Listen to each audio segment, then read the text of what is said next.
Today we're going to do screw engraving as practice. Screws are quite good practice things, and you'll need to buy some old-fashioned steel screw, slotted steel screws. Probably 9 is about the smallest size you want. 12 is quite good for more elaborate designs. So you'll take those, and then the thing you need to do is to polish up the heads of them a bit. So we'll start with 600. Then you've got a reasonable pattern. And now you can do it. I'm using an old mouse mat because it's got a certain amount of resilience and it's easier to do. So there we are, we've got a nice screw head there. Now I'm going to go over to the microphone. Okay, so we've got the screw mounted in the lead jaws of the vise, which is sitting on the turntable, so we can turn it round. And we're going to use about ×10 magnification on the microscope. So I'm going to mark out a daisy. We're going to do a daisy because it's a nice easy thing to do, and it's quite a good one for beginners. So we'll mark the centre of the daisy out. The concentric marks on the screw head help a bit here. So we got that done. And when we've done that, we're going to make a number of petals. So we try and get them even, but we generally don't manage to do it very evenly. But the thing is that it doesn't actually, when you come to looking at the final thing, it doesn't make that much difference. You're doing things under a microscope, then you're doing them on a very large scale, and once you come down to a reasonable scale, you don't see the defects, which is just as well really. So there we are. So we're getting our petals here. I'll try and get them as evenly spaced as possible. But again, as I said, it doesn't really, not that critical. I mean, I do sometimes cut these things and probably do the other half completely freehand without bothering to mark it out. As indeed the old engravers would have done. I mean, they would have probably spent 5 minutes doing a screw head, which would probably take me 20. Right, I've got a nice new sharpened graver here. It's one of my square gravers, 1/8 of an inch square by 3 inch high-speed steel stock, very cheap, very easy to do.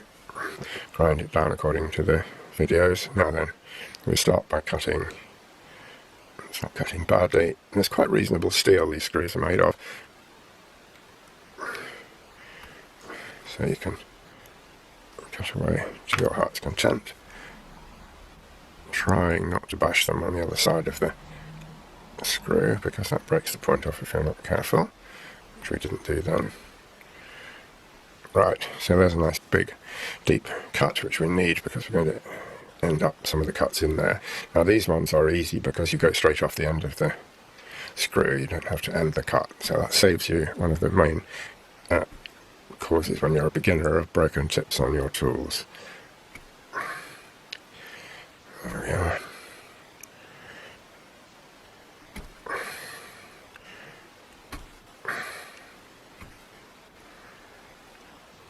We have actually slightly broken the tip of that tool. And we did crash into the other side of the screw slot. You have to be a bit careful about things like that. But it's still cutting reasonably.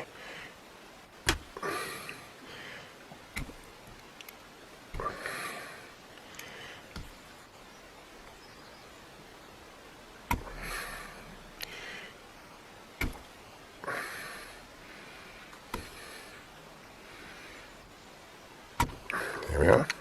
That's got all those done, so the next job is to take out the bits between them. So we just do that in a series of radial cuts. Get rid of that, they go off, roll off the end.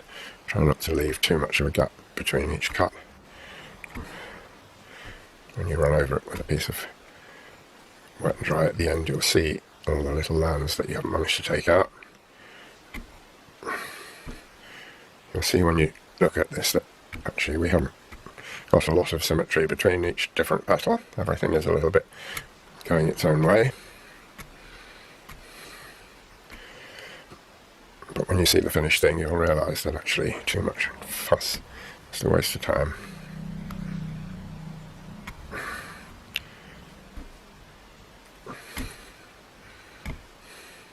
probably in the old days, when things were done very, very quickly, an engraver would have bashed out a screw head in 5 minutes and thought that was quite a long job. It would be undoubtedly left to the apprentices to do the screw heads. It's actually noticeable when you look at old gun engraving that the different bits of the gun are engraved to different standards and have different sort of personal signatures, i.e. engraving styles, not signatures on them. So you can look. It's quite interesting. The locks are usually not so well done. It may be due to the quality of the material. Locks are usually not so well done. The false breech tangs are usually quite deeply engraved. They're quite well done. And the trigger guard finials are usually done disproportionately well. I rather think they were probably given to the apprentices to do, or the journeymen rather, who were trying to prove their worth. They're always a bit disproportionately good. Well, not always, but usually. You get guns where the locks are really not terribly well engraved, but you get really quite detailed, fine. There we are, that's got that done while I've been talking. So now I'll put in the lines down the middle of each button. Now you'll see why I dug that groove out around the centre, because I'm ending the cuts here and it's really handy to have something to run the cut into when you get to the end. Otherwise you go flying off into the next bit. You do mark the next bit anyway a little bit, but as you'll see later on, it doesn't really show. So we put a main line down the middle and then we just put in a couple of little ones each side if there's room.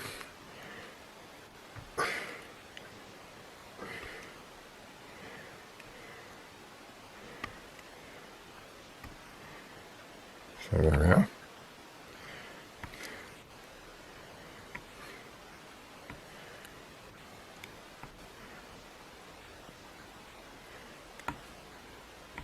There we are, that's all done. Now we can just put the checkering on the central bit.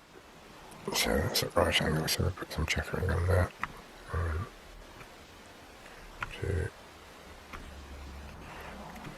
Try and get it even.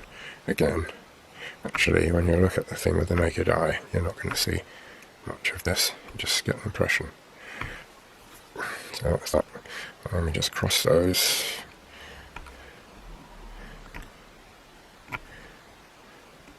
Interesting thing when you're used to doing it, that you can actually move the graver down to the next line without thinking about it. If you actually try and move it deliberately, it's more difficult. Right, so we just clean that groove out again. And there we finish that half. Well, we'll put a little line down there, looks a bit bleak. There we are. So that's that half done. Right, now we come to do the other half. We're going to, we'll mark it out. So we're now going to do the other half.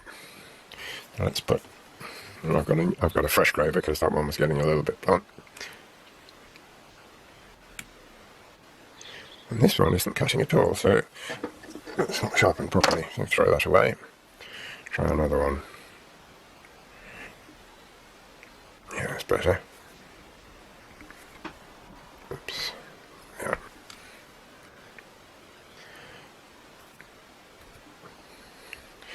That's that. Now let's take that end off a bit. The secret here is to stop it crashing into the other side there. So you need to use your strength in your hand to control it. So now we'll just mark these out. Bit of a luxury marking them out.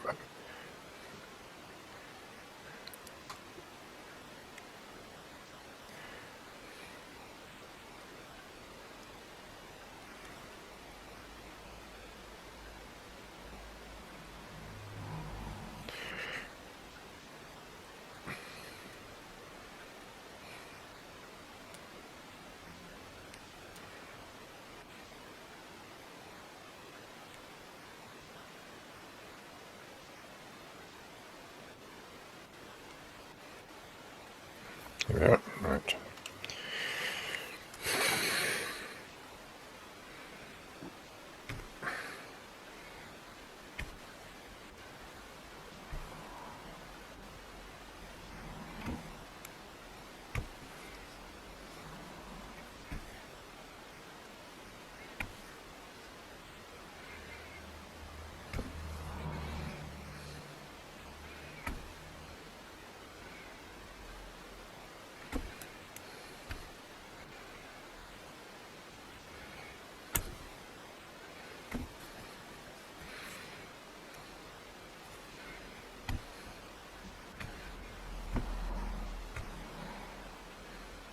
lead sheet around the vice is handy because it stops you running into anything too hard. I can run into the lead without it damaging the tip of the tool, which is kind of important.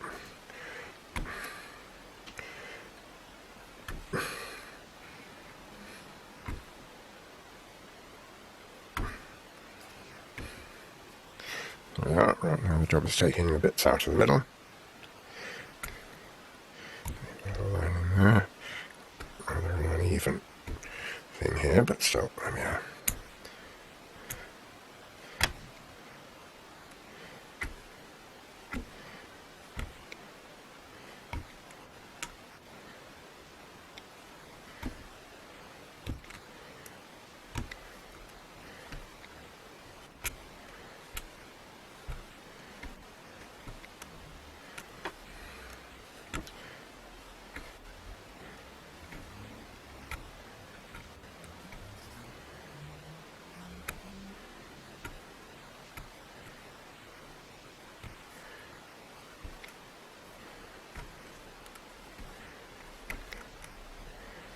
This would count as quite an elaborate design on the head of a gun screw, actually.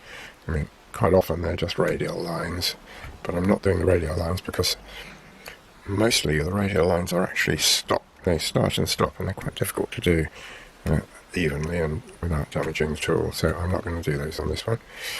We'll do another one of those later.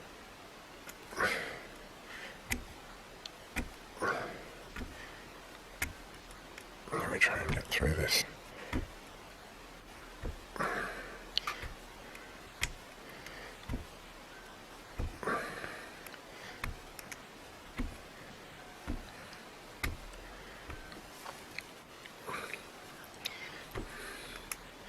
You'll notice that, if you can see it, that I'm holding my left thumb against my right thumb, so that's my control on the position of my right hand, which is, as you can see, exerting quite a lot of force. Okay, so that's that. Right now we can put the median lines in.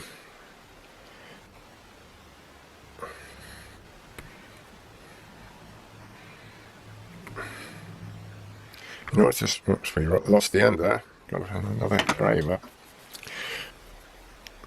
We stuck it in that end when we were cutting the last one. We pulled it out wrongly and damaged the tip. Very easy to do.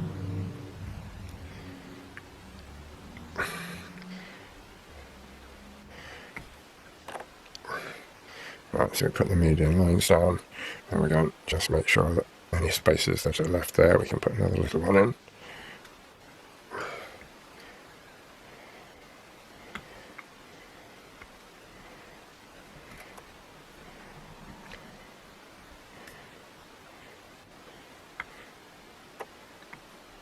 When you're doing engraving on this sort of scale, it's actually, you're not, in fact, seeing what you're engraving. You're getting an overall impression of it, so you're making a sort of almost a light and shade pattern which you're looking at rather than a detailed thing. It's one of the clever things that the old engravers could do, was to basically do a scene with a bit of shading and a few lines in it and give you an impression that they'd got something a lot more detailed and a lot more precise than they actually had. They just knew from long experience where to put the lines. Alright, so we just clean that one up. Clean that one up, and the rest of them should be pretty well okay. So that's that done. Right, so we finished that.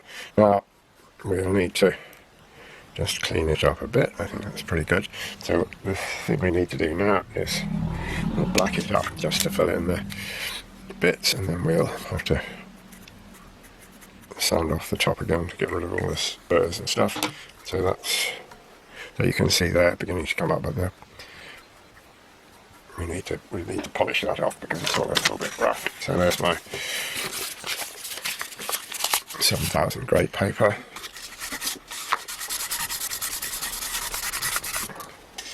Whether that's going to work in a second, I'm going to have to take that out and do it on the bench. We'll just rub it round then. 7000 grit, which doesn't take any metal really off. And then there we are. So you can see that